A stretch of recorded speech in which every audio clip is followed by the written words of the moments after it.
Cuando hablamos de Nosferatu, este remake del 2024, hablamos de Robert Eggers.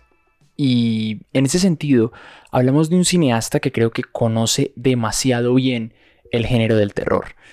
Y creo que eso es patente por la forma en cómo ha abordado esta película. Nosferatu de 1922 de Murnau es una pieza fílmica impresionante. Es un documento patrimonial de la historia del cine que es tremendamente vanguardista y al mismo tiempo es tremendamente experimental y primigenio, porque hablamos de un cine mudo, un cine que aún no sabía muy bien cómo contar muchas de sus historias. Hablamos de un cine que para, por ejemplo, narrar escenas nocturnas recurría a entintar la imagen para transportarnos a través del color a distintos pasajes debido a que la tecnología no permitía como tal grabar de manera nocturna. Entonces es una película fantástica y trabaja muy bien las formas, las sombras, lo oculto, de una manera muy seductora y también muy terrorífica. Es de mis películas de terror favoritas y sinceramente puedo ponerme en los zapatos de esas personas que por allá en los años 20 vieron esta película por primera vez y vieron acercarse al Conde Orlok, vieron cómo poco a poco llenaba la pantalla, prácticamente su silueta llegaba al dintel de la puerta y se acomodaba él y poco a poco se acercaba a Hutter, el protagonista de esta historia. Entonces es una película impresionante y bueno, es un reto muy grande volver a plantearla en el cine, y eso que hablamos que de base es otra versión más de Drácula. Supe que Eggers quería hacer su propia versión de Nosferatu desde hace muchísimos años. Creo que recién había acabado La Bruja o Lighthouse, no recuerdo muy bien. Y es un proyecto al que le estuve siguiendo mucho la pista y que sentía que nada que se concretaba. Y bueno, efectivamente, entre The Lighthouse y Nosferatu tenemos The Northman, que también es otra película potentísima, pero enfocada un poco más en la acción y en cierta crudeza, también con el terreno folk siempre ahí presente, pero digamos que el terror lo deja un poco de lado. Con Nosferatu abraza todo lo que él conoce del terror a través de sus atmósferas, a través de los monstruos y de los elementos inquietantes que él sabe plantear muy bien en sus películas, y no solamente les hace un homenaje respecto a lo que él conoce, sino que también va un paso más allá. De nuevo, agarra la historia, se apropia de ella, cosecha a partir de una visión pues que no deja de ser muy personal. Veíamos algo similar incluso en The Lighthouse, ¿no? Que tenía este componente tan Lovecraftiano. Pues aquí tenemos lo que Max Schreck en el 22 hizo, y ahorita se lo pone a Bill Skarsgård, y Skarsgård pues también lo hace propio. Entonces, nada más hablando de Nosferatu, que es algo que se ha cuidado mucho de que salga a la luz, cosa que también me parece chévere. Vemos un Nosferatu, una versión del Conde Orlok que no solamente es muy grande, es muy portentosa, sino que aún así, a pesar de esa magnificencia, su silueta es bastante reconocible, cosa que también le permite jugar con la arquitectura del palacio del propio Orlok. Bueno, está ese bigote que no deja de ser una referencia muy directa a Vlad Tepes, que es de donde viene el mito original de Drácula. También todos estos atavíos y este sombrero y su propio castillo recuerda mucho a la idea de los Balcanes, del reino de Valaquia. Y claro, el elemento de las manos, que me parece tan impresionante y tan importante a la hora de hablar de Nosferatu. Estos dedos así afilados que parecen garras por momentos, que por supuesto Murnau utilizaba también en la película del 22, porque si ya de por sí son largos, cuando los planteas en una sombra pues se alargan todavía más. Eso es bastante chévere y está muy bien llevado. Y ya que hablamos de sombras, de nuevo, Eggers hace homenaje a todo el tema del expresionismo alemán y lo plantea a través también de un juego de sombras, de un juego que por momentos también parece un poco maquetas, de cómo la sombra también sugiere la presencia de esta entidad del Conde Orlok en la vida pues de nuestros personajes. También está como esa cadencia, ¿no? Esa respiración que no nos deja olvidar que el conde no deja de ser una especie de ente putrefacto, una especie de cadáver que pues no ha abandonado este plano terrenal, sino que se mantiene justamente a la nigromancia que profesaba en vida, que ese es un inicio, un nuevo génesis para la idea de Drácula, para la idea de vampiro, que no habíamos visto antes. Ojalá hubiera sido tal vez un poco chévere explorar un poco más en eso, aunque creo que también casa perfectamente, es muy orgánico con lo que ya vemos de la película, porque esto también conecta, hablan de nigromancia, de muerte, de plaga, pues de las ratas, que también es una referencia pues bastante clara al tema de la peste, aunque son más propios, si mal no recuerdo, de la época medieval.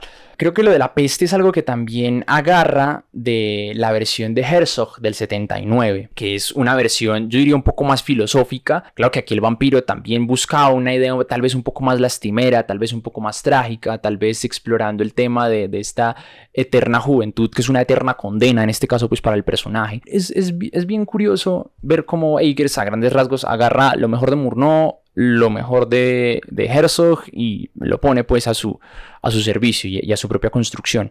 Drácula / Orlok tiene un componente desde siempre, desde el libro, sexual muy evidente. La sangre no está ahí de a gratis. La sangre también tiene un componente lúbrico, también de doble sentido, que tampoco es que esté tan oculto. O sea, en esencia, Drácula no deja de ser la historia de un monstruo, de un hombre mayor que se cuela a las habitaciones de las doncellas y allí las asalta. Hay una escena en donde Drácula le exige a Mina en el libro que beba de su sangre, y esto no deja de ser un asalto sexual, ¿sí? Estamos hablando de algo no consensuado. Entonces Drácula siempre ha tenido este componente de entidad violenta que pues obviamente es bastante hostil con las mujeres, sobre todo. Es una entidad pues bastante carnal. Lo veíamos también un poco incluso en adaptaciones como la de Coppola, que también esa sí era más lasciva en muchos sentidos. Creo que hay una escena muy interesante entre Ellen y el propio Conde Orlok, un juego de diálogos, un enfrentamiento de poder muy interesante, en donde cada uno pone las cartas sobre la mesa, cada uno se reta, cada uno deja bastante en claro qué es lo que quiere y qué es lo que va a hacer además. Y hay una frase que queda muy, muy interesante sobre la pantalla, que es que el propio Orlok no le molesta que Ellen lo odie, que lo aborrezca. Él lo que desea de ella es algo netamente carnal, es algo netamente pasional.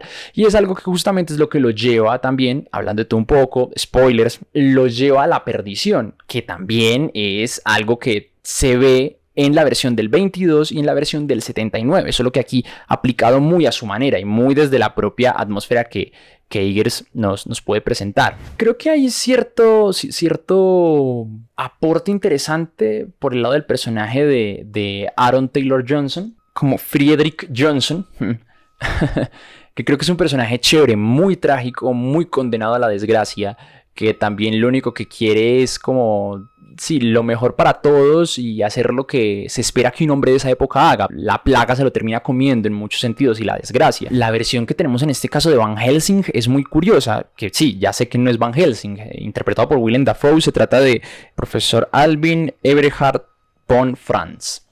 En este caso un profesor suizo, y que también vemos un poco de locura en su quehacer. Y es bien interesante tener este contrapunto en la idea que siempre hemos tenido de Van Helsing, ¿no? Van Helsing es como esta entidad que viene a poner orden, ¿sí?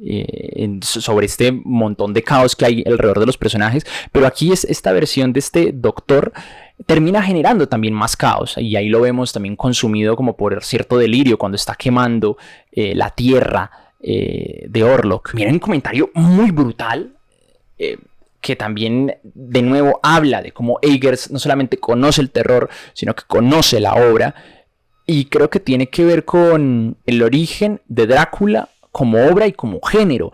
Drácula hace parte de la novela gótica, en cierto modo es un hijo del romanticismo, y el romanticismo nace como un movimiento en contra de la ilustración. Nos habíamos como humanidad ensimismado tanto en lo racional que habíamos dejado cierto tipo de asombro por lo fantástico, por lo oculto de lado. Entonces Drácula viene a traer nuevamente ese asombro por lo fantástico, y que Van Helsing, un profesor tremendamente ilustrado, venga a abogar en pro del romanticismo, en pro en cierto sentido de lo gótico, en pro de la propia historia de Drácula. Creo que es un comentario metaficcional más inteligente de lo que uno podría pues detectar a la hora de la verdad. Lily Rose Depp, en este caso como Ellen Hutter, también es un aporte muy interesante a la película. No la he visto mucho en otras producciones, pero acá creo que plantea algo curioso, también porque gracias a su histrionismo y a cierto desdoblamiento, terminamos viendo también referencias un poco al Exorcista. O sea, si tú me dices que de aquí a 2-3 años Eggers termina dirigiendo un remake o una película relacionada con exorcismos o con posesiones,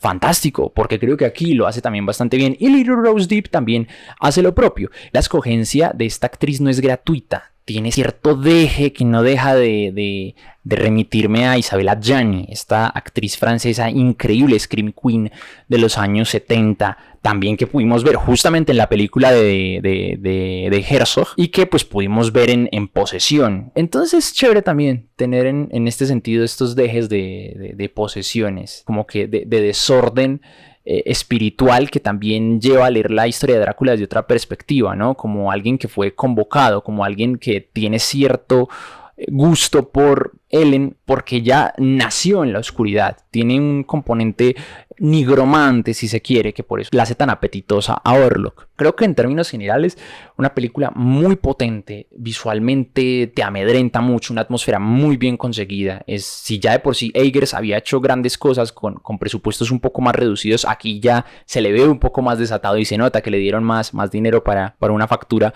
mucho más conseguida. Creo que es un hombre del que quiero seguir viendo qué más hace. Incluso ver también trabajos que no son tan conocidos como él. Por ahí tiene unos cuantos cortometrajes que sería chévere revisar. Uno, por ejemplo, dedicado a Hansel y Gretel, que es como, esto podría estar interesante. Creo que es de las mejores películas del 2024.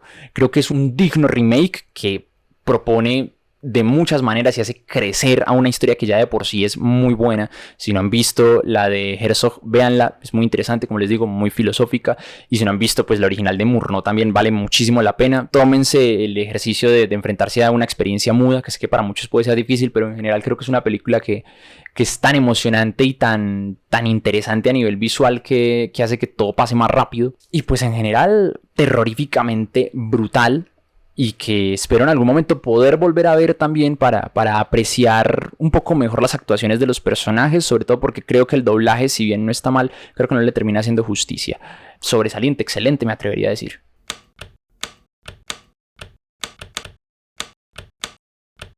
Y bueno, con esto terminó dándole una especie de pistoletazo de salida a un proyecto que quería hacer desde hacía muchísimo tiempo. Tanto que por eso creo que ya llega un poco desactualizado este formato. Soy consciente que es bastante viejo. Pero bueno, el que lo quiera ver, que lo vea y que lo disfrute. He estado postergando tanto esta idea de hacer bitácoras audiovisuales que creo que me dije a mí mismo como nada, nuevo año, nuevas posibilidades de empezar desde cero, así que empecemos desde una vez a ver hasta dónde me lleva, a ver qué tanto puedo como extraer de esta experiencia. Me encanta hablar de cine, pero creo que nunca lo había hecho mostrando mi rostro realmente y nunca de una manera tan personal, al menos no con una línea editorial tan personal, tan marcada, tan extensa. Es porque he hablado de un montón de cosas en otro tipo de espacios.